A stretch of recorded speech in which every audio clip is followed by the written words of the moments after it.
Atau template-nya nanti aja? Mau full wise dulu. Ya, template-nya nanti aja gabung. Halo. Oke, aku matiin komennya dulu ya. Selamat siang Bunda dan Ayah. Selamat bergabung di acara kita hari ini, yaitu dengan tema nutrisi kehamilan dan tumbuh kembang janin, yaitu Sensitive Eat Expert Time dengan Dr. Daryl Fernando, spesialis obgyn yang akan join sebentar lagi nih sama kita nih. Oke, sambil menunggu, jangan lupa nanti akan ada 5 pemenang beruntung yang akan mendapatkan 5 hadiah voucher dari kita, masing-masing mendapatkan Rp100.000 yang bisa dibelanjakan di Tokopedia. Jadi stay tune sampai akhir acara ya Bunda. Oke, langsung saja. Sebelumnya kita akan undang terlebih dahulu expert kita pada hari ini, yaitu Dr. Daryl Fernando, spesialis obgyn. Sebentar, kita akan undang Dr. Daryl.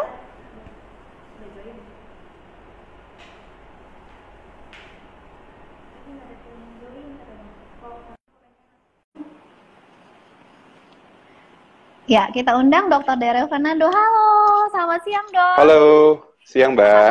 Apa kabar Dok? Kabar baik, gimana Mbak? Baik. Ya, terima kasih ya Dok sudah join dengan kita di acara live Instagram Sensitive Eat Expert Time hari ini dengan tema nutrisi kehamilan dan tumbuh kembang janin. Iya. Oke, sambil menunggu para bunda dan ayah untuk join dengan kita.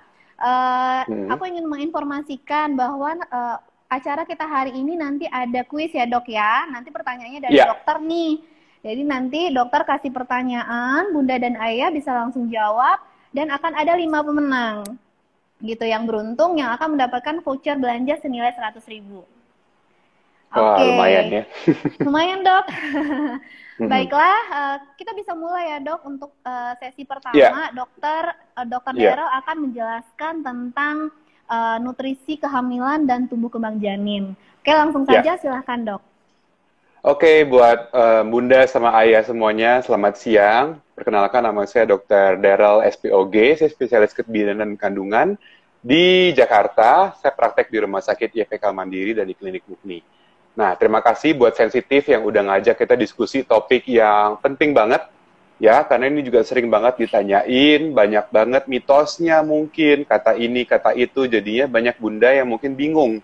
Kita akan bahas yang ini mengenai nutrisi pada kehamilan dan tumbuh kembang janin, terutama bagaimana pemantauannya. Saya akan menyampaikan mungkin sekilas sekitar 10 menitan mengenai pendahuluannya. Nanti lebih banyak ditanya jawab, dan mungkin ada beberapa pertanyaan juga yang sudah di-pooling dari kemarin bunda yang menanyakan ke Instagram Sensitif. Nanti kita coba jawab, dan bisa disimak dulu ya. Nah, jadi yang pertama kita berbicara mengenai masalah nutrisi pada kehamilan. Sebetulnya pada kehamilan itu memang merupakan masa di mana dibutuhkan penambahan zat gizi. Ya, zat gizi itu dibutuhkan untuk perkembangan dari bayinya, perkembangan babynya, dan untuk perubahan-perubahan pada ibu hamil juga yang dirasakan selama periode kehamilan. Nah, nutrisi itu sebenarnya secara umum dibagi 2 nih. Ada yang disebut sebagai makronutrien, ada yang disebut sebagai mikronutrien. Ya. Makronutrien itu apa sih? Nah, makronutrien itu seperti karbohidrat, lemak, dan protein. Itu 3 itu adalah makronutrien. Ya. Mikronutrien apa? Mikronutrien vitamin dan mineral. Contohnya vitamin C, vitamin D, ya. Mineralnya seperti kalsium, zinc. Itu termasuk ke dalam mikronutrien. Nah, pada kehamilan dibutuhkan memang penambahan dari zat gizi. Ya. Rata-ratanya adalah selama kehamilan dibutuhkan penambahan kalori sekitar 300 kalori. Ya, jadi kalau misalnya sekitar 300 kalori. Jadi biasanya kalau misalnya kita orang sehat yang dewasa, mungkin kebutuhan perempuan dewasa ya biasanya ya. Kalau beda sama laki-laki. Kalau perempuan dewasa mungkin rata-rata kebutuhan kalorinya sekitar 1.600, 1.700 sampai 1.800 kalori. Maka pada kehamilan dibutuhkan penambahan sekitar 300 kalori. Ya, Kalau misalnya nanti sudah melahirkan dan menyusui, maka penambahannya dibutuhkan sebanyak 500 kalori per hari. Ya, jadi tadi 300 dan 500 kalorinya itu per hari. Jadi dibutuhkan memang penambahan dari jumlah makanannya. Nanti kita akan ngomong jenis makanannya belakangan. Secara umum, secara kuantiti dibutuhkan penambahan sekitar 300 kalori. Jadi kalau misalnya ada mams yang bertanya, saya pengennya makan mulu nih, pengen ngunyah terus, apakah ini bawaan kehamilan? Sebetulnya mams cuma butuh 300 kalori per hari. 300 kalori itu seperti apa sih? 300 kalori itu seperti misalnya mams makan roti sandwich pakai susu, itu udah 300 kalori. Ya, atau makan satu porsi nasi dengan lauk sama misalnya buah-buahan, setengah porsi itu sudah 300 kalori. Jadi sebetulnya tidak perlu banyak-banyak ya. Jadi ditambah seperti 1 kali frekuensi snack atau 1 kali frekuensi makan kecil. Itu yang kita sebut sebagai penambahan zat gizinya. Nah, tadi kan kita udah ngomong mengenai angkanya, totalnya dibutuhkan sekitar 300 per hari.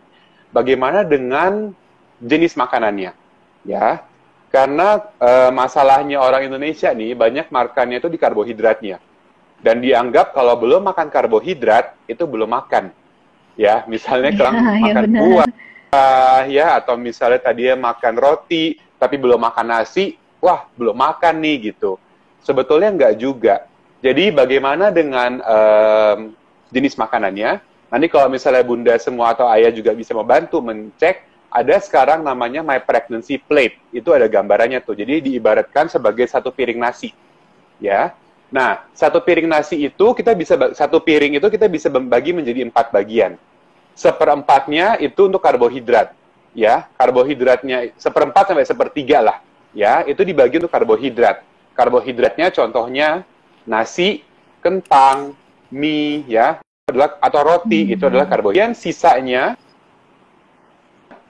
antara 1/4 sampai 1/3-nya tadi itu digunakan untuk proteinnya, lauk-lauknya, misalnya ikan, ya, tahu tempe, daging, ayam, telur, itu di situ.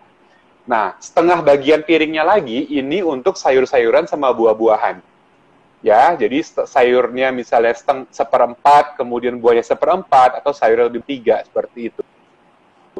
Jadi kalau misalnya nih, biasanya saya kasih tahu ke pasien-pasien saya, jangan duluan isi nasinya sampai penuh satu piring. Ya, jadi disisihkan. Cukup nasinya itu 1/4 sampai 1/3 piring saja. Nah, dengan kita mengkonsumsi sesuai dengan porsian tersebut, diharapkan bisa mencapai komposisi gizi yang seimbang untuk memenuhi kebutuhan makro dan mikronutriennya. Jadi kalau ditanya nih, biasanya mam suka nanya, dok, makanan apa sih yang bagus selama hamil? Sebetulnya semua makanan itu bagus, karena zat gizi dalam setiap makanan itu bervariasi. Contohnya, dari misalnya protein ini, kita ada protein hewani, ada protein nabati. Yang hewani sendiri ada dari telur, ada dari ikan, ada yang dari daging-dagingan. Itu semua komposisi zat gizinya beda-beda. Dan tidak ada yang lebih superior dibandingkan yang lainnya. Jadi yang penting bervariasi, tapi seimbang gizinya. Tidak boleh ada yang berlebihan. Nah, tadi itu kemudian jangan lupa kalau memang misalnya bisa dilengkapi dengan konsumsi susu. Ya, susunya sendiri ini memang kalau misalnya pada kehamilan lebih baik susu hamil. Kenapa? Karena susu hamil sendiri sudah difortifikasi dengan mikronutrien yang sesuai. Ya, tergantung darinya itu beda-beda. Ada yang ditambahkan asam folat, ada yang ditambahkan zat besi, ada yang ditambahkan DHA. Tergantung dari branding dari susu hamilnya. Tapi ada beberapa mams juga yang mungkin sensitif ya, agak merasa kurang cocok dengan susu hamil jenis tertentu. Boleh minum susu apapun sebetulnya boleh. Ya, kurang lebih seperti itu. Nah, itu tadi kita berbicara sekilas ya tentang teaser mengenai nutrisi kehamilan. Berikutnya adalah mengenai tumbuh kembang janin. Tumbuh kembang janin kita tahu sendiri pada kehamilan itu kita bagi menjadi 3 trimester. Trimester 1 sampai 13 minggu, trimester 2 sampai 28 minggu, dan setelah itu kita anggap sebagai trimester 3 sampai persalinan. Nah, bagaimana kita bisa memantau tumbuh kembang janin?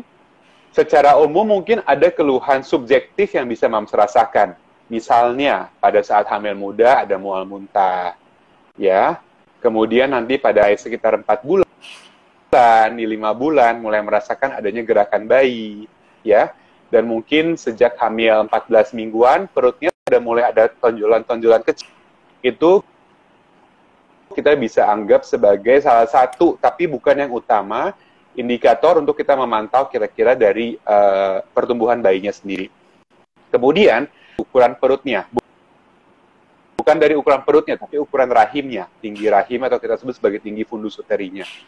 Dan yang berikutnya, cara kita memantau dengan lebih ideal, tentunya dengan cara pemeriksaan ultrasonografi, sesuai dengan indikasi ke dokter kandungan.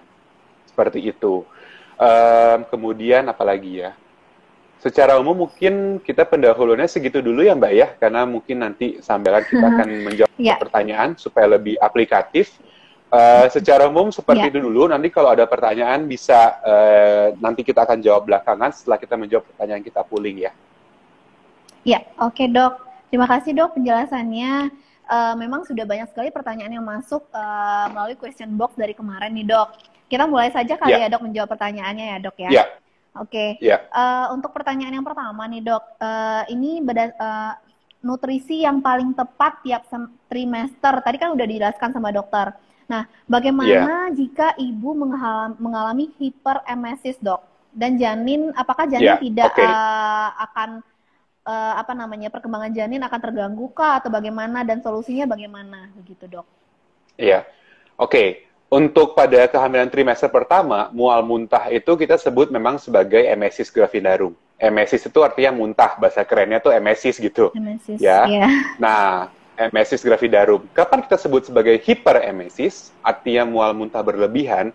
Satu, bila terjadi penurunan berat badan pada ibunya lebih dari 5%. Misalnya tadi berarti 50 kilo. Mual muntah, oe-oe, sampai turun 3 kilo misalnya. Nah, itu kita sudah sebut sebagai hiper. Yang kedua, terjadi dehidrasi pada ibunya, ya, seperti lemes, kencingnya pekat banget, berwarna kuning, ya. Dan yang ketiga, kita bisa cek dari pemeriksaan kencing, di mana ditemukan itu artinya tubuh sudah tidak bisa gunakan gula lagi, karena kan sumber utama kita adalah gula. Keton itu artinya sudah di breakdown molekul yang lain, seperti lemak. Nah, itu tanda-tanda untuk kita baru sebut sebagai hiperemesis. Bagaimana kita bisa mengakali emesis ini, ya, yang pertama adalah makan dengan frekuensi yang sedikit tapi sering, ya. Jadi yang kalau tadi saya katakan, saya coba sambil cari fotonya ya. Jadi yang tadi saya katakan my pregnancy plate itu tetap komposisinya kurang lebih seperti itu, tapi porsinya jadi dikit-dikit tapi sering. Jadi misalnya makannya cuma bisa 2-3 sendok, ya, beberapa suap, nanti diulangin lagi setiap jam, setiap 2 jam.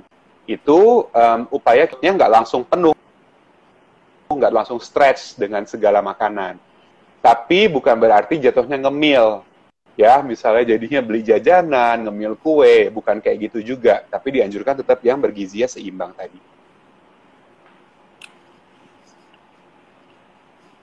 Oke, iya Dok. Ya. Nah, itu akan berpengaruh ke perkembangan janin, ya Dok ya, kalau terjadi hiperemesis seperti itu ya Dok? Tentu saja kalau sudah terjadi hiperemesis, artinya sudah terjadi gangguan metabolik pada ibunya, itu bisa mengakibatkan gangguan pada janinnya. Ya, kalau sudah terjadi hiperemesis, itu perlu dicek ke dokter kandungan. Lihat apakah masih bisa diupayakan untuk rehidrasi dan mengkonsumsi secara minum, atau sudah harus dirawat dan digunakan terapi infus. Oke, berarti harus dicek juga ya Dok ya, langsung ke dokter terkait ya Dok. Betul. Mungkin ini tadi sekilas ya my pregnancy plate-nya kurang lebih seperti ini. Ya, jadi memang setengahnya itu untuk nasi sama protein, ya, setengahnya lagi itu untuk sayur dan buah-buahan. Jadi bukannya nasinya yang satu piring, itu salah, ya. Oke, yang penting karbohidrat ya Dok ya. Iya. Oke Dok, pertanyaan selanjutnya yang kedua, ini dari Debbie Mulya.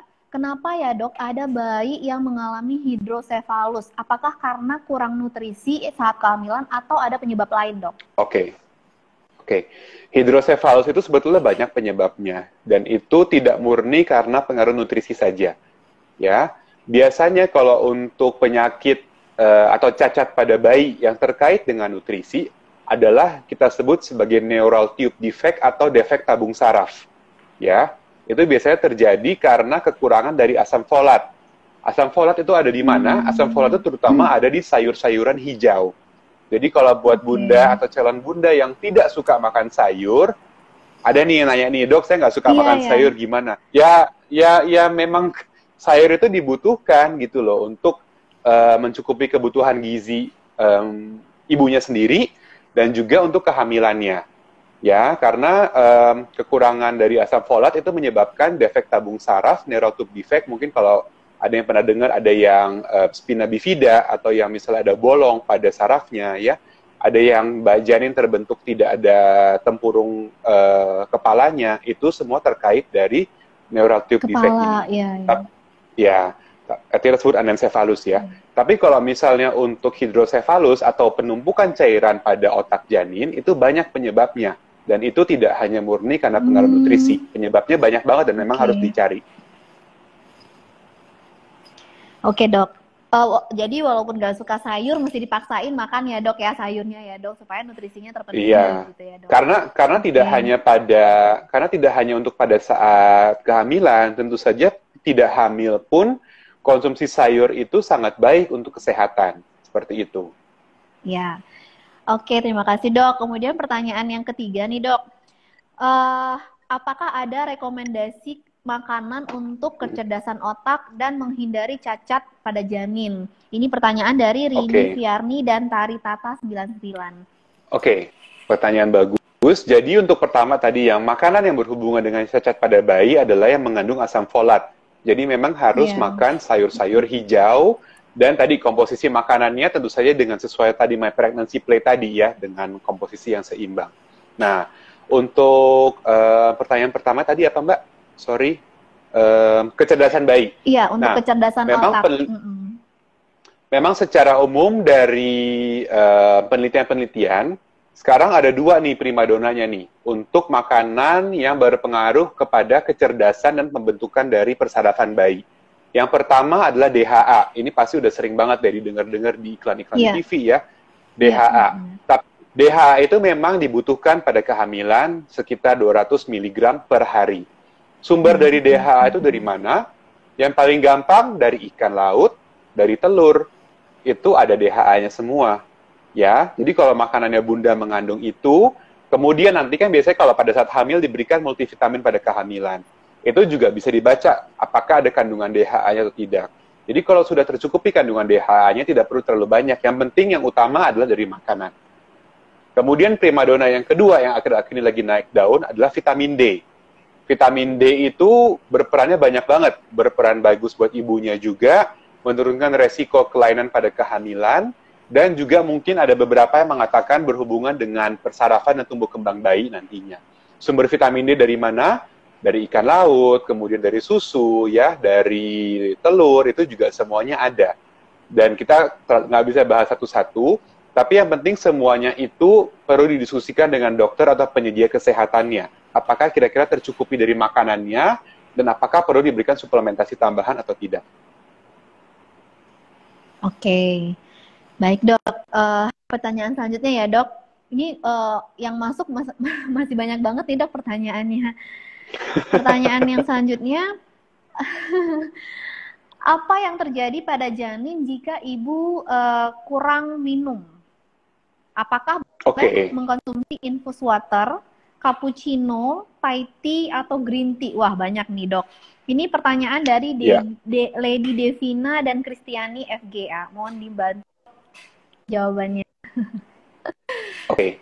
Yang pertama, ini kayak pertanyaan dibagi dua ya. Yang pertama adalah kalau misalnya ibunya kurang minum air. Tentu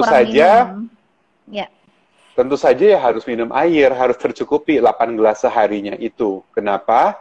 Karena dengan adanya kita kurang minum, maka statusnya kan akan menjadi dehidrasi. Ya. Pada saat dehidrasi itu bisa terjadi sedikit pengentalan dari darahnya. Artinya darahnya itu menjadi lebih pekat. Ya. Dampaknya pada janin apa? Biasanya aliran darah ke bayinya jadinya akan berkurang. Karena darahnya lebih pekat tersebut, dan biasanya itu kalau terjadi dalam kondisi yang berlama-lama atau lama sekali status dehidrasinya, bisa terjadi ketubannya yang sedikit pada janinnya. Ya. Kemudian dan resiko pada ibunya juga kalau darahnya menjadi terlalu pekat dan kental adalah resiko pengentalan darah dan bisa terjadi sumbatan dari pembuluh darah tersebut. Oleh karena itu memang tetap harus minum air putih, bukan minum ya. Minum itu luas karena banyak banget yang bisa diminum. Air putih itu harus tercukupi 8 gelas sehari. Nah, nyambung ke nih, apakah boleh minum minuman yang berasa seperti teh, kopi, minum botolan ya dan lain-lain. Memang aja secara umum, tapi takarannya harus dipantau. Ya, tentu saja yang pertama untuk minuman yang manis atau sugary drinks itu harus dikurangin. Ya, artinya tidak boleh karena tren orang Indonesia itu kalau minum teh itu berarti harus teh manis, bener nggak Mbak? Ya kan? Iya, jarang bener. yang tehnya itu teh tawar gitu. Atau misalnya minum kopi sasetan yang sudah ada gulanya juga. Biasanya yang berbahaya adalah kandungan gulanya itu, karena tanpa kita sadari kita minum sambil makan, kandungan gulanya itu banyak banget, ya. Nah, sekarang, jadi yang pertama, kalau yang manis-manis itu tentu saja harus dikurangin atau dibatasi lah minimal. Mungkin sengaja kalau lagi pengen banget, tapi tidak rutin. Nah, sekarang kita berbicara kalau yang tawar nih, misalnya teh tawar atau kopi hitam, kopi pahit itu bagaimana? Kalau misalnya rekomendasinya, itu kalau kopi itu setara dengan 1 gelas kopi hitam 200 cc per hari itu maksimal. Ya. Atau kalau misalnya minum kopi atau kopi yang kekinian, kopi yang beli di yang di warung-warung, bukan warung, toko-toko kopi itu maksimal 1 espresso shot. Yang 1 shot, single shot. 1 shot. Itu per hari. Itu yang maksimalnya. Kalau misalnya untuk teh juga sama. Teh kalau itu kita bagi 2 nih. Ada yang black tea, ya, yang teh hitam. Biasanya kalau Indonesia kan minumnya black tea. Black tea itu disarankan yang 1 gelas saja. Tapi kalau misalnya minumnya green tea, black tea. Tapi kalau green tea boleh lebih banyak. Boleh sekitar 2-3 gelas per hari. Tapi intinya no sugar tidak, ya dok ya? Tanpa gula. No sugar. Kita berbicara ini no sugar nih. Nah, tapi kalau bisa, kalau misalnya itu kalau kepaksa banget. Alternatifnya adalah minum kopi atau tehnya yang decaf. Kalau misalnya buat mams yang di kota besar pasti tahu. Ada pilihan decaf atau artinya tidak mengandung kafein. Jadi itu buat orang-orang yang suka rasanya aja nih. Tapi ya tetap aja bikin ngantuk juga gitu karena nggak ada kafeinnya. Tapi kalau misalnya terpaksa banget seperti itu. Tapi air putih jangan dilupakan. Oke dok, terima kasih. Kemudian pertanyaan selanjutnya nih dok. Ini pertanyaannya menarik nih dok. Sudah 3 kali keguguran karena blighted ovum. Bagaimana caranya agar kehamilan yang keempat sehat sampai lahiran dok? Ini pertanyaan dari Rea Alita. Ini pertanyaannya gampang, jawabannya susah, ya. Karena ini kan hitungannya namanya keguguran berulang, Mbak. Kalau sudah keguguran berulang, memang dan biasanya pada blighted ovum atau BO itu terjadi karena tidak sempurna genetik dari janinnya, ya. Karena dia tidak sempurna genetiknya, maka hamilan menjadi hamil kosong, itu yang bahasa awamnya hamil kosong. Lalu terjadi keguguran. Jadi untuk mengantisipasinya harus cek ke dokter kandungan dan dicek dari faktor istri, dicek dari faktor suami, ada nggak yang bermasalah. Seperti itu. Ya, karena hitungannya sudah terjadi keguguran berulang. Kalau baru sekali, biasanya resikonya tidak tinggi untuk berulang. Tapi kalau sudah beberapa kali, harus investigasi lebih lanjut dan lebih serius. Tapi ini ada pengaruhnya dengan nutrisi nggak sih dok nanti? Misalnya kan dia hamil keempat kan sekarang begitu. Terus harus jaga nutrisi supaya nggak keguguran lagi atau gimana tuh dok? Mungkin nutrisi berperan, tapi bukan yang utama. Jadi setelah kita menyingkirkan penyebab-penyebab lain yang lebih memungkinkan terlebih dahulu. Penyebabnya berarti yang utama bukan karena makanan ya dok ya, tapi dari penyebab lain yang memang harus dicek terlebih dahulu gitu ya dok? Iya, betul sekali. Baik dok, selanjutnya dok ada pertanyaan dari Sli 2911. Dok, saya berat badan 35 kilo. Apakah bisa hamil dan melahirkan? Wah, itu sudah pertanyaannya. 35 kilo. Berat badan 35 kilo, saya anggap rata-rata perempuan Indonesia tingginya minimal 1,5 meter. Ya, berarti termasuk golongan underweight atau gizi kurang. Underweight ya. Karena indeks massa tubuhnya berarti kan di bawah 18,5 kira-kira ya. Coba saya sambil 1,5 meter ya Mbak ya. Bisa lebih tinggi. 35. Nah, iya, dengan tinggi 150 aja, IMT-nya sudah 15, artinya di bawah 18. Artinya kurang banget gizinya. Ya, kalau misalnya gizi kurang, baru pertama adalah haidnya tidak teratur. Ya, haidnya tidak teratur sehingga tentu saja akan mempersulit kehamilan.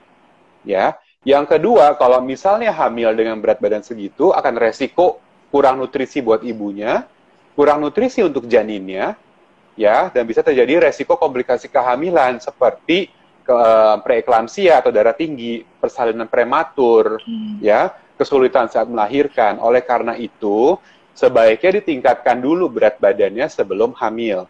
Tetapi perlu dicatat bahwa orang dengan berat badan 35 kilo itu tidak normal. Jadi sebelumnya harus dicek dulu, mamsnya nih, bundanya harus dicek dulu nih, apakah ada penyakit atau kondisi yang menyebabkan berat badannya sendiri mungkin susah untuk naik.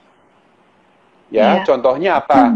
Tuberkulosis, ya, TBC, atau misalnya penyakit jantung, ya, atau penyakit kronik lainnya yang perlu dievaluasi apakah ada sesuatu yang bikin berat badannya nggak naik-naik gitu. Oke. Nah, sebaliknya dok, kalau misalnya overweight itu juga akan berpengaruh ya dok untuk kehamilan ya? Tentu saja berpengaruh. Resikonya juga ada beberapa penyakit seperti diabetes, hipertensi, ya, kesulitan saat melahirkan. Memang makanya idealnya adalah sebelum merencanakan kehamilan, itu perlu adanya namanya preconceptional screening. Artinya sebelum hamil dicek dulu nih kondisinya. Kalau ada sesuatu yang bermasalah, ya, misalnya masalah berat badan, atau mungkin tadinya ada masalah seperti ada penyakit kronik yang belum diatasi, sebaiknya idealnya diatasi dulu. Kenapa? Karena kehamilan ini adalah sebuah kejadian yang, kalau saya bilang itu kejadian luar biasa, ya, pada ibu, pada keluarga. Kenapa? Karena ini akan mempersiapkan penerus generasi ini, ya. Jadi kita tidak boleh sembarangan, ya, tidak boleh tahu-tahu hamil gitu, ya, tanpa dipersiapkan tadi. Betul, tanpa direncanakan, ya, mungkin ibu atau bapaknya lagi ada kondisi medis yang harus diobati, ya. Jadi untuk kehamilan supaya, kalau misalnya nanya tips dokter, dok gimana supaya kehamilannya bagus, ibu sama suaminya juga harus dalam kondisi yang optimal terlebih dahulu. Ada yang bermasalah, dikoreksi dulu sebelum hamil. Tapi kalau sudah hamil dan masih ada masalah, ya memang harus terus konsultasi ke dokternya. Oke, baik dok, terima kasih. Pertanyaan selanjutnya dok, dari Masna Alfau. Aku hamil 7 jalan 8 bulan. Tetapi kalau kena sinar matahari selalu mual bahkan muntah. Itu kenapa ya dok? Oke. Sebetulnya kalau dalam konteks kehamilan sendiri itu tidak ada masalah ya. Tidak ada hubungannya maksudnya. Kalau misalnya kena matahari mual muntah. Tapi kalau kena matahari mual muntah kan bukan sesuatu yang normal ya. Artinya itu tidak ada hubungannya sama kehamilannya. Itu kita sebut sebagai namanya fotofobia. Nah, fotofobia ini perlu dicek nih, apakah ada masalah mungkin di matanya, ya, atau ada kondisi autoimun seperti lupus yang bisa menyebabkan fotofobia juga. Jadi itu harus diperiksa. Oke, baik dok, terima kasih. Pertanyaan selanjutnya ya dok, ini masih banyak banget pertanyaan yang masuk. Mungkin kita akan lihat pertanyaan yang sesuai dengan tema hari ini ya dok ya, sebentar.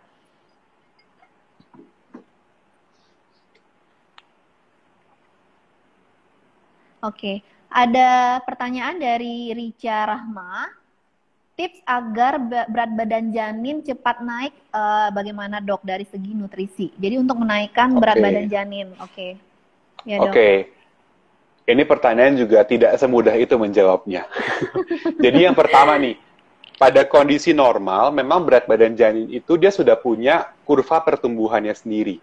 Artinya apa? Kita bisa memprediksi lah kira-kira mungkin sejak hamil 28 minggu, kita bisa memprediksi kenaikan berat badan bayi antara 200 sampai 250 gram per minggu. Jadi itu tanpa, jadi dengan ibunya konsumsi gizi yang seimbang, dengan tadi penambahan kalori 300 per hari, seharusnya tercapai seperti itu. Tapi kalau misalnya tidak tercapai berat bayinya, artinya berat bayinya kurang, ya, itu perlu dicari tahu berat bayinya kurangnya itu kenapa. Apakah ada masalah di plasentanya, apakah ada hipertensi atau cacat pada bayinya, ya itu semua harus dievaluasi. Kalau semuanya normal, baru ya tetap boleh ditambahkan jumlah kalorinya, tapi tetap dengan gizi yang seimbang. Jadi tidak dianjurkan untuk makan yang manis, yang berlemak, karena dibutuhkan gizi yang seimbang juga. Oke. Terima kasih dok. Pertanyaan selanjutnya ini ada dari Debbie Mulia. Di sini Debbie menanyakan, pelihara kucing apakah akan berpengaruh kepada tumbuh kembang janin, dok? Oke, kalau pelihara kucingnya itu kita berbicara mengenai resiko untuk toksoplasma ya. Toksoplasma itu adalah infeksi parasit yang memang bisa menyerang. Kalau misalnya mams yang itu pernah pernah baca-baca atau pernah dengar mungkin namanya TORCH ya, T-nya itu toksoplasma. Dan itu memang biasanya berhubungan dengan kucing. Tapi kalau kucingnya itu kucing peliharaan, artinya kucing rumahan yang bukan kucing liar dan sudah divaksinasi, seharusnya relatif aman. Ya, infeksi tokso ini biasanya menyebabkan kecacatan pada bayi memang. Ya, kalau terinfeksi pada saat kehamilan, terutama kehamilan muda. Tapi tidak ada hubungannya dengan nutrisi atau pertumbuhan bayi. Jadi dia bisa menyebabkan cacat pada bayinya. Untuk mengakalinya gimana? Yang pertama jangan pelihara kucing liar dong, ya. Yang kedua, kalau memang harus menghandle, maka menghandle kucing, ya, maka cuci tangan sebelum, cuci tangan sesudah kontak dengan kucing, ya. Dan yang ketiga adalah sumber utama penularannya adalah dari kotoran atau dari pup kucingnya. Jadi kalau habis bersihin, kalau saat membersihkan dianjurkan untuk pakai sarung tangan, dan sesudahnya tetap dianjurkan untuk cuci tangan. Oke. Baik dok, dan jangan dicium-ciumin ya kucingnya ya. Tapi dari bulu kucing itu nggak akan berpengaruh atau gimana dok? Biasanya yang jadi faktor utama adalah kotoran kucing. Karena dia kan dari ususnya kucing itu. Iya, tapi kalau misalnya bulunya terkontaminasi kita nggak tahu ya. Iya. Oke dok. Oke, pertanyaan dari Siti Hajardani. Berapa kali kita harus USG dok untuk mengetahui tumbuh kembang janin? Karena kondisinya sekarang lagi pandemi gitu, supaya nggak sering-sering ke rumah sakit mungkin begitu ya dok? Iya, oke. Ini kita berbicara, pertama saya ngomong konteks normal dulu ya, tanpa adanya pandemi ini. Pada kondisi yang normal dan ideal, ya, USG itu setiap bulan sampai kehamilan, bukan USG, periksa kehamilan. Periksa kehamilan itu setiap bulan sampai kehamilan 28 minggu, ya, dari 28 sampai 36 minggu setiap 2 minggu, dan setelahnya setiap minggu sampai melahirkan. Itu kondisi ideal. Ya, kapan dilakukan USG sebetulnya itu sesuai dengan indikasinya. Ya, tapi biasanya minimal dilakukan USG sekali pada saat trimester 1, pada saat sekitar 10 sampai 13 minggu, sekali pada trimester 2 sekitar 20 sampai 24 minggu. Ya, dan kemudian pada trimester ketiga bisa 2 kali, bisa di 28 minggu dan menjelang persalinan mungkin di 36 minggu. Ya, pada situasi COVID ini kurang lebih sama untuk jadwal USG-nya biasanya minimal tetap 4 kali tersebut. 10 sampai 11 minggu, kemudian 20 minggu, yaitu satu lagi 28 sampai 32, sekali lagi pada saat menjelang persalinan. Selebihnya sesuai dengan indikasi apakah menurut dokternya perlu pemeriksaan USG tambahan atau tidak. Oke. Berarti tetap nanti sesuai dengan rekomendasi dari dokter, apakah ada masalah atau tidak gitu ya dok ya? Ya. Oke. Selanjutnya pertanyaan dari Ika Dwi Ing. Ika menanyakan, benar tidak sih dok kalau minum es krim atau semacamnya janin jadi besar? Itu. Memang bisa sih bisa ya, tapi apakah dianjurkan belum tentu, karena seringkali ibunya yang tambah gemuknya banyak, bukan bayinya. Oh, bukan bayinya, ya. Ibunya. Jadi kadang-kadang ada tuh yang kayak, dok ini udah gede, tadi pas dicek gedenya tebal lemak perut ibunya, karena makanya es krim terus ya. Jadi tetap anjurannya adalah gizi yang seimbang dan komplit, jadi mengandung semua zat gizi yang tadi. Karena kalau cuma makan es krim doang yang banyak, mungkin kayak gini, karena dibilang suruh makan es krim itu kan isinya apa? Kebanyakan lemak sama gula. Sama mungkin protein dari susu ya, tapi terutama lemak sama gulanya. Menyebabkan bunda menjadi kenyang duluan biasanya. Ya, jadi pada saat makan harusnya makan porsi yang baik dengan tetap makan sayur sama buahnya, malah jadi nggak kemakan. Karena sudah kenyang dengan lemak sama gula dari es krim itu. Iya. Ini sama nih dok pertanyaannya, lalu bagaimana jika minum air es? Jadi senangnya itu minum air es, jadi kalau tidak minum air es, atau tidak makan es batu itu jadi mual gitu. Jadi untuk menghilangkan mualnya itu jadi gigit es batu gitu loh dok. Itu akan besar juga janin atau gimana tuh dok? Ini juga pertanyaan yang sering ditanya nih. Nah, trennya orang Indonesia, kalau ngomong air es atau minum es itu adalah semua es yang manis-manis. Misalnya es teh manis, ya, atau jajanan sirup-sirup yang manis. Itu semua dipukul rata, ngomongnya minumnya air es. Kalau cuma sekedar minum air dingin atau air putih dikasih es batu, tidak masalah. Ya, tapi menjadi masalah kalau misalnya konteks air es itu adalah es teh manis, ya. Ada gulanya, kalau itu kebanyakan tentu saja tidak baik. Kalau cuma sekedar ngemut-ngemut es batu untuk ngurangin mual, nggak masalah. Oke, baik dok, terima kasih. Selanjutnya ada dari Dewi Kapras. Di sini mau tanya nih dok, apakah diperlukan zat besi tambahan karena efeknya selalu sembelit katanya dok? Ya, oke, ini pertanyaan bagus nih. Zat besi itu termasuk salah satu yang harus ditambahkan pada kehamilan. Ya, kecuali mamsnya mungkin sebelumnya sudah pernah periksa lab dan sudah diperiksa kadar Hb, hemoglobin, dan termasuk cadangan besinya yang kita sebut sebagai ferritin. Masalahnya pemeriksaan ferritin ini mahal dan tidak tersedia di semua laboratorium. Oleh karena itu, program dari pemerintah adalah memberikan, dan WHO, memberikan suplementasi tablet zat besi kepada semua perempuan hamil. Kalau memang misalnya pada trimester pertama itu memang belum terlalu banyak kebutuhan zat besinya, kalau misalnya mual muntah, kemudian sembelit, boleh sementara di stop dulu zat besinya. Tapi dilanjutkan pada trimester kedua dan setelah melahirkan. Jadi tetap dianjurkan. Tetap harus dikonsumsi gitu ya dok ya? Iya. Oke. Kemudian ada pertanyaan dari Fauziah Pau. Di sini bertanya, dokter bagaimana efeknya pada janin jika ibu hamil sering mengkonsumsi makanan yang asin, gurih dan asin? Kalau cuman sekedar rasanya aja, salah satu cara masaknya sebetulnya asal bervariasi sebetulnya tidak masalah ya. Tapi terlalu banyak garam menurut saya tidak baik.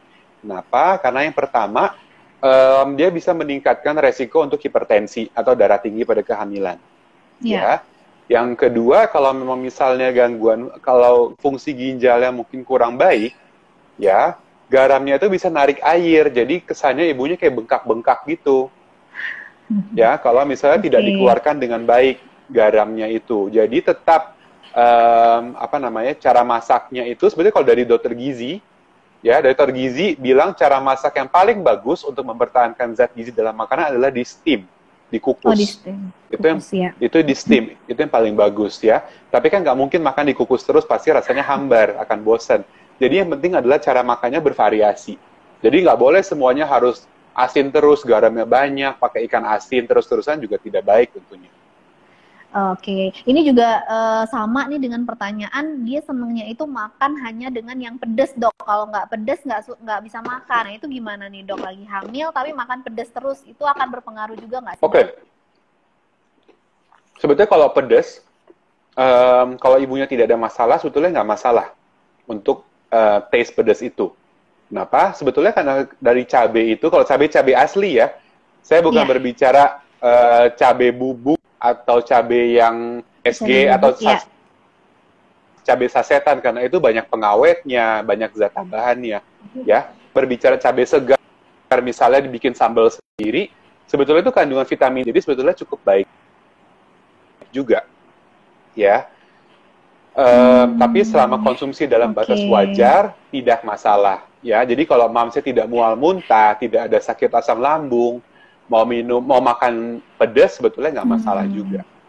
Tapi segala sesuatu yang berlebihan, terlalu pedas, itu juga nggak baik. Ya. Iya. Ya. Oke, terima kasih dok. Kemudian ada pertanyaan selanjutnya. Dok, ini dari El Sintaku. Dok, kalau minum air putih ditambah jeruk lemon, apa bahaya untuk janin? Karena minum air putih saja mual. Nggak masalah kalau cuma dikasih air perasan dikit doang atau infused water, nggak ada masalah. Infused water dan ya air lemon nggak ada masalah ya dok ya. Tapi tiap hari juga nggak apa-apa dok? Nggak apa-apa, asal ibunya kuat lambungnya ya. Karena itu kan sebetulnya air lemon itu kandungan vitamin C juga tinggi dan itu bagus juga. Tapi kalau ada jadi mual muntah, menyebabkan perih lambungnya, maka tidak dianjurkan. Tapi kalau mamesnya nggak ada masalah, sebetulnya nggak masalah. Oke. Oke dok, terima kasih. Selanjutnya dok, pertanyaan dari Dominika Venezia. Bagaimana dengan suplemen-suplemen untuk ibu hamil dok? Apakah sangat penting atau cukup dari makanan saja? Ya, oke. Pada kondisi yang ideal, sebaiknya semua panel zat gizinya itu diperiksa. Tapi kan itu kan nggak mungkin. Kita nggak mungkin berbicara seperti itu. Artinya diukur kadar zinc, diukur kadar ini, bisa aja, tapi itu mahal banget pemeriksaannya. Ya, oleh karena itu, yang utama adalah memang dari makanan. Dengan MAMS tadi mengkonsumsi makanan bergizi seimbang, seperti yang tadi saya jelaskan, maka diharapkan kebutuhan dari makro dan mikronutriennya sudah tercukupi. Ya, berikutnya adalah suplementasi pada kehamilan. Yang diwajibkan sebetulnya nih kalau kita berbicara panduan luar negeri itu cuman zat besi, ya, atau Fa dan vitamin D dan kalsium. Ya, itu yang wajib sebetulnya itu 2 doang. Tapi memang kalau pada perempuan yang hamil dan periksa hamil di Indonesia, biasanya saya juga memberikan multivitamin. Ya, multivitamin kehamilan. Biasanya Mams tahu deh, banyak banget mereknya ya. Itu tidak wajib, tapi dianjurkan. Ya, jadi kalau misalnya makanannya bagus, sebetulnya itu cuma tambahan. Sebetulnya seperti itu kasarnya. Ya, tapi memang biasanya kita rutin berikan. Yang tidak perlu adalah mengkonsumsi berbagai jenis multivitamin sekaligus. Kan biasanya bunda-bunda banyak nih dengar dari temennya, oh saya minum merek ini. Dari temen yang lain, saya sama dokternya dikasih merek ini, akhirnya dibeli semua, diminum semua. Itu tidak perlu. Baca kandungannya. Sebetulnya sebagian besar tuh isinya mirip-mirip. Ya, jadi nggak perlu semua jenis vitamin diminum. Kalau cuma beda merek, tapi isinya sama aja. Yang penting makanannya yang bagus. Iya. Terutama jika sudah diberikan oleh dokter kandungan ya dok ya, berarti suplemennya yang itu aja gitu ya dok ya. Iya, iya. Oke. Kemudian ada pertanyaan dok dari Dede Nurhayati. Di sini menanyakan, dok, apakah penting susu hamil untuk tumbuh kembang janin? Karena setiap minum susu saya selalu mual muntah. Solusinya bagaimana ya dok? Susu itu kan, kalau susu hamil ya, dia adalah sumber dari kalsium, vitamin D, kemudian seperti tadi saya sudah katakan, sudah terfortifikasi dengan zat-zat nutrien tambahan seperti asam folat, zat besi, DHA, dan lain-lain. Pada kondisi yang baik, tentu saja sebaiknya diminum. Ya, tapi kalau misalnya tidak bisa, maka harus tercukupi kebutuhan nutrisi dari makanan yang lain. Misalnya dia nggak bisa minum susu, jadi supaya mengakalinya gimana? Apakah bisa konsumsi keju, yogurt, ya, atau ikan laut, ya, atau misalnya untuk asam folat dari sayur-sayur hijau. Kalau misalnya nggak bisa, ya mau nggak mau harus minum susu hamilnya dong, gitu. Ya, ya, oke. Baik dok, terima kasih. Pak, ada pertanyaan selanjutnya di sini menanyakan, dok, saya hamil 7 minggu, tapi belum merasakan mual sama sekali. Apakah itu normal? Karena ini adalah kehamilan keempat, di mana kehamilan kedua dan ketiga saya keguguran. Ini pertanyaan dari Stella Morena. Ini gimana dok? Oke, ini pertanyaan bagus nih. Mual muntah pada kehamilan itu memang salah satu tanda dari kehamilan. Apakah itu satu-satunya tanda atau bisa dijadikan sebagai penanda subjektif ya? Artinya, oh saya muntah mual, artinya bagus nih kehamilannya. Belum tentu. Ada juga perempuan yang tidak mual muntah, kehamilannya fine-fine aja. Ada yang kehamilan fine-fine aja, tapi mual muntahnya sangat hebat sampai bikin masalah. Ada juga yang kita sebut hiperemesis tadi. Jadi, mual muntah tidak bisa dijadikan untuk patokan.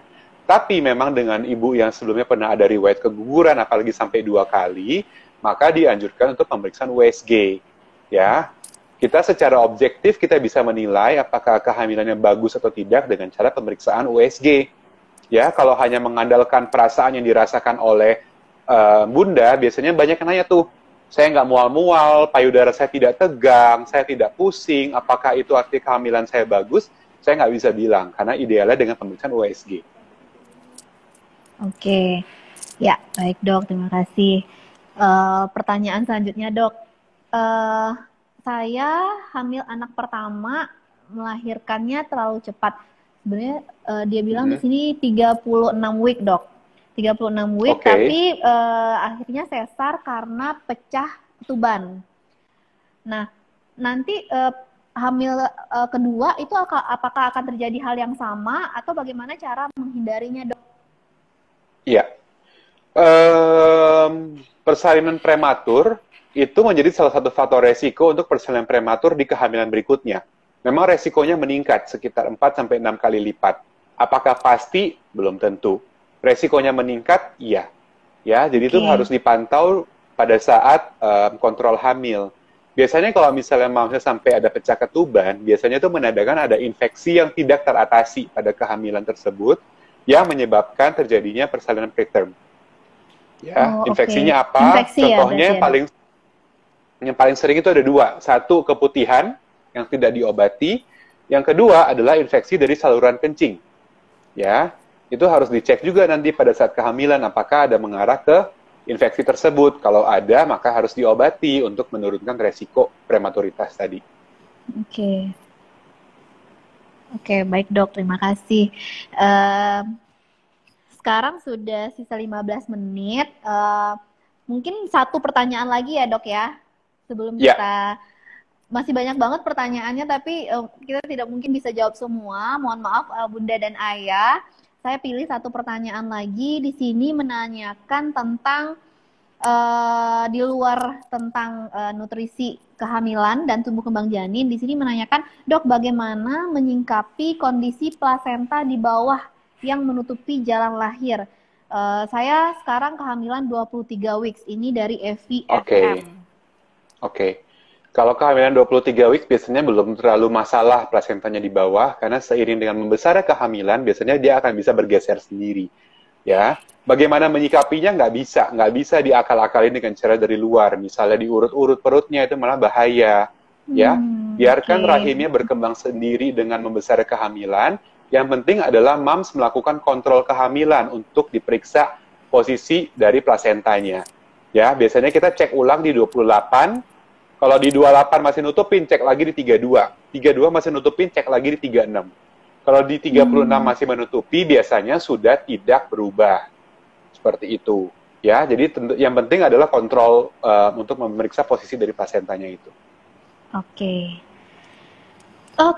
terima kasih Dok. Lumayan banyak banget, tapi masih ada banyak pertanyaan yang belum bisa dijawab. Mohon maaf Bunda dan Ayah, karena waktunya juga tidak cukup. Mungkin di sesi selanjutnya kita bisa jawab pertanyaannya ya Dok ya. Oke. Mungkin nextnya kita akan berikan satu quiz di mana kita akan bagi-bagi voucher untuk Bunda dan Ayah. Jadi aku akan aktifkan kolom komentar. Di sini nanti Bunda yang paling cepat bisa jawab pertanyaan yang diberikan oleh Dr. Daryl, 5 orang akan mendapatkan hadiah. Gitu. Oke Dok, mulai voucher aja Dok. 100.000 tadi ya? Ya, benar. Voucher 100.000 tadi ya? Oke. Ini Silakan, untuk Dok, Bunda yang dari tadi ngikutin dari awal. Jadi kalau misalnya baru join, mohon maaf. Pasti tidak tahu jawabannya. Nah, jadi pertanyaannya adalah, berapa penambahan kalori harian yang dibutuhkan pada saat kehamilan dan pada saat menyusui? Ayo duluan. Wah, hamil aku berapa? Tahu jawabannya. Pada saat hamil berapa? Pada saat nyusuin berapa? Ayo Bunda, masih ingat tadi? Jadi pertanyaannya pada saat kehamilan butuh berapa dan menyusui berapa? Jadi 2 Bunda jawabannya ya. 2 ya, nggak cuma 1. Wah, rata-rata jawab 1 nih Dok. Iya. Nah ini ada banyak nih udah jawab 2 nih, silahkan. Oke, kita tunggu sedikit lagi. Sudah ada Dok pemenangnya Dok? Ya, udah masuk. Coba kita lihat ya. Selamat untuk... Jadi jawabannya adalah, kayaknya udah 5 belum ya? Coba kita lihat dulu ya Mbak ya. Iya. 1, 2, 3, 4, 5. Oke, sudah 5. Jadi buat mam semua jangan menjawab lagi karena kita udah ada 5 penjawab yang lebih cepat. Jawabannya penambahan kalori harian pada saat hamil ada 300 kalori, pada saat menyusui adalah 500 kalori. Yeay. Oke, jadi selamat untuk nih dicatat Mbak. Mams Ya, Aniela underscore 9, oke.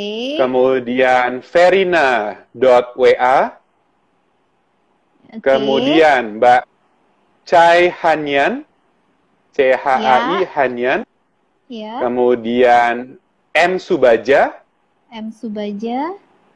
dan yang terakhir adalah Stella Morena. Wah, selamat. Oke. Selamat buat Mams yang sudah Selamat menjawab buat dengan benar ya. Ya, selamat buat Bunda dan Ayah. Nanti untuk para pemenang, mohon untuk DM langsung sensitif, nama, nomor handphone, dan alamat, sehingga kita bisa langsung proses untuk hadiahnya. Ya, Oke, wah, lumayan nih, banyak banget ilmu yang didapat hari ini. Terima kasih banyak Dokter Daryl atas waktunya. ya, Semoga nanti kita bisa live Instagram lagi ya dok ya secepatnya gitu. Karena ya. masih banyak banget ternyata pertanyaan yang berhubungan dengan tema ini yang belum bisa kita jawab. Tapi nggak apa-apa. Ditunggu ya Bunda, dari sensitif ya, nanti ya. ditunggu ya Bunda dan Ayah. Dan saya juga mau kasih Ya, bocoran nih Bunda dan Ayah, nanti kita akan ada live praktis untuk yoga prenatal di minggu ya. depan. Jadi diikutin juga ya Bunda dan Ayah. Terima kasih atas waktunya, atas antusiasnya hari ini. Terima kasih sekali lagi dok. Sampai ketemu di Ya. Eat Expert Time selanjutnya. Selamat sore. Selamat sore.